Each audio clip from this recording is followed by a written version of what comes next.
Nah, teman-teman, itu tadi ya kegiatan dari jalan santai yang ada di Surabaya. Ini sedikit saya mengingat-ingat lagi kegiatan-kegiatan tadi ketika jalan santai ya. Ada beberapa hal unik yang saya perhatikan ketika jalan santai, khususnya untuk warga masyarakat Indonesia gitu. Jadi kebanyakan kenapa ya orang-orang itu menurut saya nih itu banyak yang mungkin mementingkan diri sendiri atau lebih bisa dikatakan egois. Jadi kadang jalan berempat, seakan-akan jalan tidak melihat yang di depan. Ada yang seharusnya motor tidak boleh masuk pakai motor, bahkan mobil juga ada yang masuk gitu. Kan waktunya sudah ditetapkan waktu segini tidak boleh masuk sampai waktu segini. Tapi ada yang menerobos gitu. Kemudian banyak yang senang jajan, kulineran lah, kulineran. Tetapi ketika kulineran selesai, itu kan banyak membuang sampah yang tidak pada tempatnya. Ini tipe-tipe orang Indonesia ya. Kalau masalah jalan santai, kemudian joget-joget, senam, itu kan hal yang umum gitu setiap minggu untuk olahraga lah, refreshing ketika sudah menjalani kegiatan atau aktivitas selama 6 hari bekerja. Minggunya kan libur nih, dibawa nyantai. Tapi itu tadi sih permasalahannya, banyak yang masih terbawa pada diri sendiri, mementingkan pada sendiri. Tapi nggak masalah sih buat saya. Mungkin buat orang lain masalah. Saya melihat bahwa di CFD-an ini ada satu hal yang unik ya teman-teman. Mungkin ada berita juga yang viral ya dari pengemis ya, pengemis ya kita sebutnya orang yang meminta-minta. Bahwa orang yang meminta-minta itu kan sejatinya pada dasarnya itu kan hal yang dibenci oleh Tuhan ya. Ketika masih muda, masih mempunyai tenaga, tapi masih minta-minta, itu kan nanti ketika di akhirat itu ya akan seperti itu ya kalau dalam Islam. Nanti teman-teman cari sendiri. Kalau misalnya masih mampu, masih punya tenaga lah. Tapi rata-rata ya, rata-rata yang saya temui di Surabaya, orang yang minta-minta itu masih dalam keadaan sehat. Rata-rata masih keadaan sehat. Bahkan ya ada yang muda, ada yang muda, ada yang. Jadi kenapa ini problem yang ada di Indonesia khususnya yaitu masih sulit untuk mencari pekerjaan seperti yang dijanjikan berapa 19 19 juta 19 juta, tapi nyatanya kan banyak orang-orang yang penganggur kan di Surabaya ya teman-teman. Di Surabaya itu banyak masih anak-anak yang menganggur dari mulai anak kecil lulusan SMA SMP, apalagi kalau perkuliahan punya buat tiap itu bisa dihitung ratusan ribu, puluhan ribu lah, tapi dari lawan kerjanya ya gitu. Kecuali kalau dari mahasiswa, dari orang-orang yang mungkin mau bekerja tetapi tidak memilih dan memilih-milih dari pekerjaannya. Jadi yang ditarik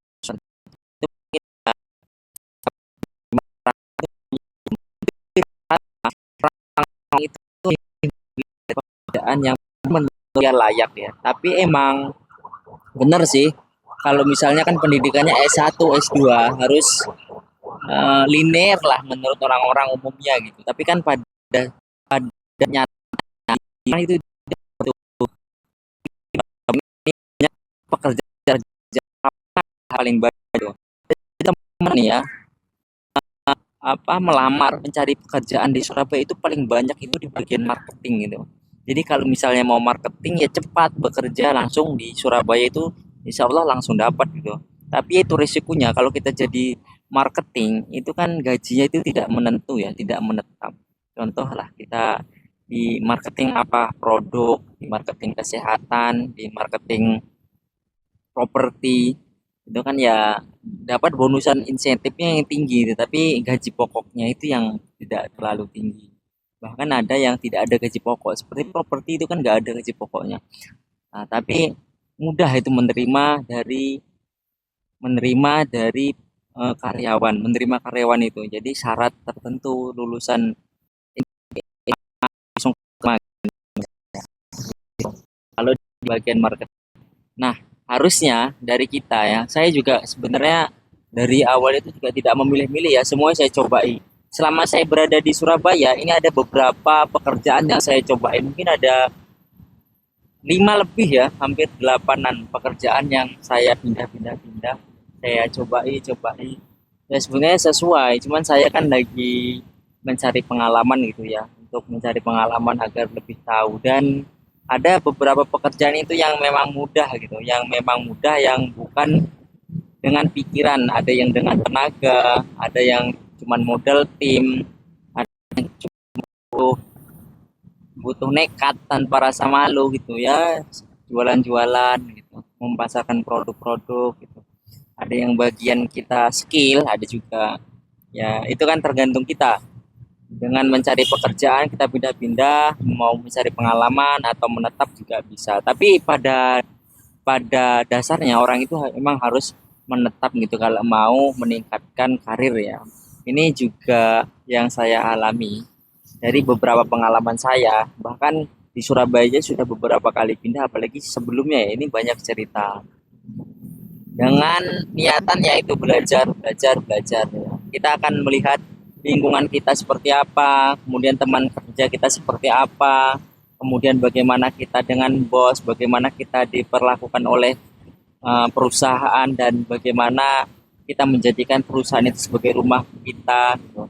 Ini kan kalau misalnya belum terbentuk dan belum cocok antara kita dengan pekerjaan kita, ini tidak akan terjadi seperti itu. Ya, pekerjaan itu menjadi hal yang paling ya kita senengi gitu. Jadi momen yang paling penting itu sebenarnya mensukai dari pekerjaan kita. Misalnya teman-teman ya, teman-teman kita samalah misalnya di bagian media,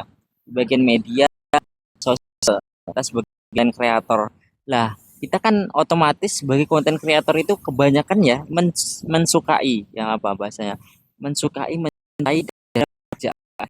Misalnya editing, jelas orang-orang yang suka terhadap editing. Kameramen, orang yang suka kameramen. Dan orang yang vlogger, orang-orang yang suka ngevlog nih seperti saya ini kan sebagai kameramen, sebagai editing juga konsep daripada apa yang ingin saya sampaikan gitu. Jadi suka gitu. Jadi suka terhadap apa yang dikerjakan. Emang sih kalau kita konten kreator kan nggak ada tuntutan ya. Apalagi ini memilih kita sendiri, media kita sendiri.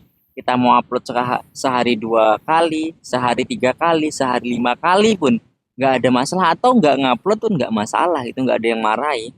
Cuman kan kalau konten kreator yang benar-benar ya, yang konten kreator yang benar-benar itu mempunyai target, itu sehari harus gini, ada evaluasi, ada riset lapangan, menyiapkan skripnya. Nah, itu bagi yang sudah profesional lah mungkin ya, yang betul-betul mau mengembangkan kontennya.